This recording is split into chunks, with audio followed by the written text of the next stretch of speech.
tardes, ¿qué tal? Por este lado, Miss Virginia. El día de hoy vamos a ver nuevamente una clase del curso de Historia. Más en específico nos vamos a entrar en una época muy interesante que viene a ser la Edad Media. Como sabemos, la Edad Media va a abarcar desde el siglo V hasta el siglo XV. Muy interesante esta época por el surgimiento de diferentes imperios que han dejado un legado cultural a toda la humanidad. Pero antes de iniciar a conversar acerca de uno de los puntos más importantes e interesantes de esta época, me gustaría recordar un hecho muy interesante que vivimos hace poco acerca de la religión. Qué orgullo y qué noción de patriotismo nosotros tenemos al reconocer que el nuevo papa elegido, vamos a decirlo así, es peruano, más en específico de la ciudad de Chiclayo. Muy interesante recordar qué religión es perenne en nuestro país. No obstante, no solo es la única. Tenemos muchas religiones que acogen a más de un peruano. Y eso es también relativo a todas las religiones y aspectos culturales que nos ha dejado la humanidad antigua hacia la presente. Una de ellas es la que podemos nosotros resaltar el día de hoy con nuestra mezquita, es el Islam. El Islam, para ser más específicos, nace de una cultura bastante importante que viene a ser la musulmana. ¿Y dónde, profesora, se encontraron los musulmanes? En la época antigua, y estamos hablando del siglo V aproximadamente, se van a encontrar en la península arábiga.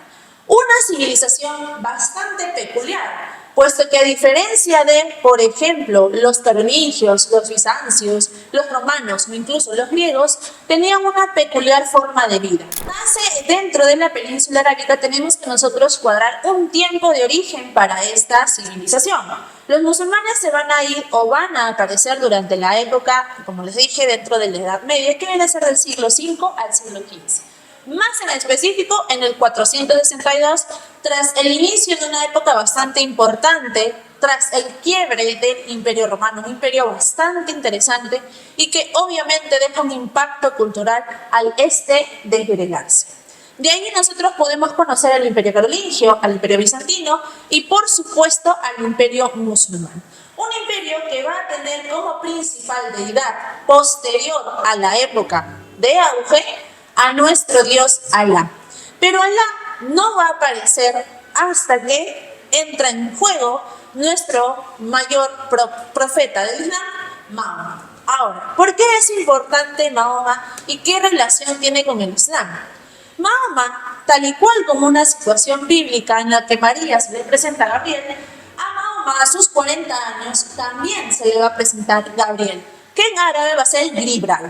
Él se le va a presentar y le va a explicar que Alá es el único Dios y tiene que divulgar estos conocimientos dentro de todo el imperio árabe. Para ese entonces, dentro de Arabia había más de un grupo de vivienda, grupo o familia que tenía cada una de ellas una creencia diferente. En la Kaaba, cada una de estas creencias era manifestada con una imagen. Cuando Mahoma aparece en la Meca, pues él no es de la Meca, es un ciudadano de Medina, decide retirar todas las imágenes y solo implantar la religión que Alá le había dejado. ¿Qué viene a ser? El Islam. Para no hacer tanta, vamos a decirlo así, información acerca de y centrarnos en lo que nos viene a reunir, vamos a hablar acerca del Islam. El Islam va a ser una religión monoteísta. A diferencia de los inicios que fue politeísta, el Islam lo que va a promulgar y querer es que Alá sea el único Dios para todos los musulmanes. Mahoma trabajó muchísimo, fue expulsado de su ciudad, trabajando a lo largo de ello, divulgando, caminando, estrofando cada una de las creencias con el propósito de tener muchos más seguidores. Al tener muchos seguidores, regresa entonces a Medina, promulga con mucha más fuerza el Islam y es de ahí en adelante que esta religión va a ser latente y perenne en esta ciudad. No obstante, si hablamos de la actualidad, más de 1.900 millones de personas creen y son seculares de esta religión. Pero ¿por qué tan peculiarmente vamos a hablar del Islam, sabiendo que el cristianismo es una de las religiones más potentes? Porque no podemos dejar de lado a una religión tan importante. Una religión que, como dije al inicio, culturalmente nos deja mucho legado. Esta religión, que promulga únicamente al Dios Alá y reconoce a Mahoma como su único profeta, tiene 5 principios importantes que a lo largo han sabido también de alguna u otra forma diferenciar la vida cotidiana de cada uno de sus creyentes. Primero tenemos al Shahada. El Shahada manifiesta que Alá es el único Dios al que se le va a servir y Mahoma va a ser su profeta. Aquel creyente que asocia y asume el Islam como su forma de vida es el único que va a alcanzar la gloria perenne.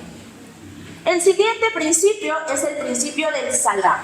El Salah hace referencia en todo el mundo a la oración por 5 días. En 5 días la oración será en la mañana, en la media tarde, en la media mañana, durante el almuerzo, en la media tarde y la noche. Cada una de estas oraciones debe ser directa hacia la mezquita. En el caso peruano, por ejemplo, si es que encontramos nosotros aquí creyentes del Islam, toda oración va a ser direccionada ya hacia el norte, ya hacia el sur, ya hacia el este o el occidente, directo hacia la mezquita. El tercer principio es el principio del qasat. El qasat viene a ser la ofrenda que se va a dar. No cada uno de los creyentes va a ofrendar aproximadamente el 3% de todos sus bienes. Y estos bienes, estas ofrendas, estas propinas van a ir directas a las personas que tienen o carecen de recursos, entre comillas a las personas pobres.